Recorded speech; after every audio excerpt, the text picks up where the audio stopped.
Action India TV news, आपकी आवाज हमारी पहचान। आदिवासींना वनवासी संबोधल्याने आदिवासी काँग्रेस आक्रमक। केळापूर.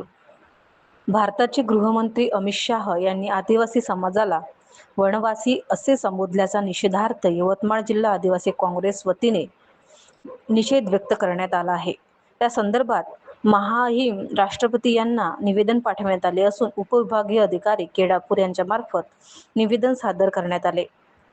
यवतमाळ जिल्हा आदिवासी काँग्रेसचे जिल्हाध्यक्ष ॲडव्होकेट अनिल किनाके यांच्या नेतृत्वाखाली देण्यात आलेल्या निवेदनात म्हटले आहे की आदिवासी हे या देशाचे मूळ निवासी असून जंगल आणि जमिनीवर त्यांचा पारंपरिक हक्क आहे।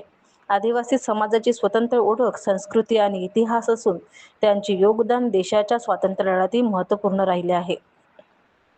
निवेदनात पुढे नमूद करण्यात आले की आदिवासी समाजाला वनवासी संबोधणे हे त्यांच्या अस्तित्वाचा, स्वाभिमानाचा आणि संवैधानिक अधिकाराचा अपमान असल्याची भावना समाजात निर्माण झाली आहे।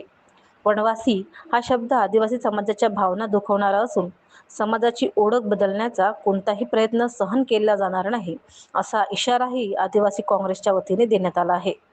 तसेच गृहमंत्री अमित शाह यांनी आदिवासी समाजाची माफी मागावी, अन्यथा आदिवासी काँग्रेसच्या वतीने देशभर जनआंदोलन छेडण्यात येईल, असा इशारा निवेदनातून देण्यात आला आहे।